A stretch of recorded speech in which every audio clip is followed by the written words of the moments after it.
L'horlogerie est une histoire de famille chez nous, à l'horlogerie Arvaux. On s'occupe essentiellement en fait, de restaurer les horloges et les montres anciennes.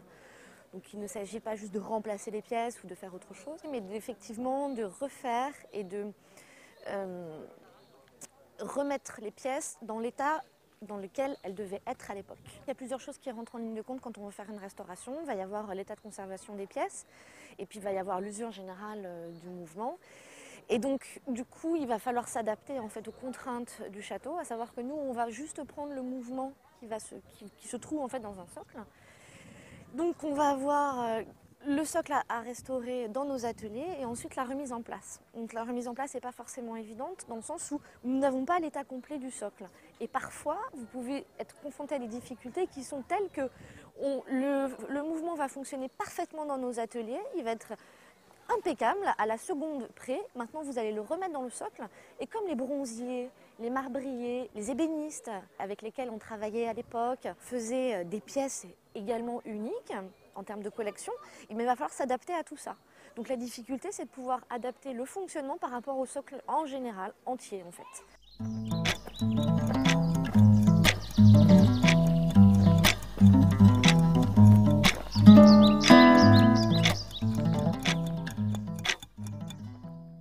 L'idée, c'est d'aller effectivement à la rencontre entre un partenaire exceptionnel dans son domaine et puis de le mettre en relation avec un château qui est la demeure des rois depuis des siècles et qui dispose d'une collection d'horloges et de pendules tout à fait exceptionnelle. Donc c'était assez naturel finalement de rapprocher un orfèvre en la matière et puis une grande maison patrimoniale comme Fontainebleau. Un des gros atouts du château de Fontainebleau, c'est justement d'être la maison des siècles. C'est-à-dire que tous les souverains ont habité dans cette maison-là. C'est leur maison de famille, finalement, depuis le XIIe siècle. Et ça, c'est très important. Ça distingue, finalement, ce château de beaucoup d'autres lieux. Et en même temps, donc, il a besoin de créer des événements qui s'inscrivent dans le présent et dans l'avenir. C'est pour ça que Frédéric Mitterrand a eu l'idée de créer, sur le modèle de ce qui s'est fait à Blois il y a 13 ans, des rendez-vous, non pas sur l'histoire, mais sur l'histoire de l'art. L'histoire de l'art, c'est très important aujourd'hui parce que l'histoire de l'art pénètre dans les écoles, dans les collèges, dans les lycées. Les familles en entendent parler, mais c'est demeure une notion assez abstraite. Et ici, dans ce foyer artistique incroyable, on va accueillir donc ce festival d'histoire de l'art à la fin du mois de mai, un vendredi, un samedi, un dimanche, avec une multitude d'événements. On n'imaginait pas avant de visiter les jardins, de visiter le parc, d'entrer même dans le château, le bonheur que ce château peut procurer parce que c'est une maison qui est habitée depuis toujours, parce que c'est une maison qui est très riche de mobilier.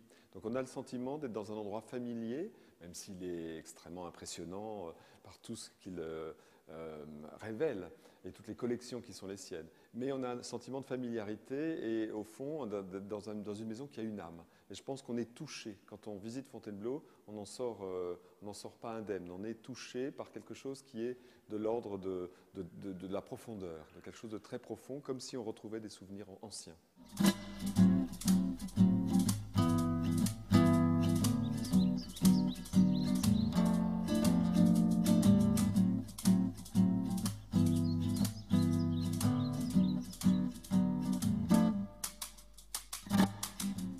Particular day, that particular night, things have been so strange. Things have been so light, entering the wrong place, coming at the right time.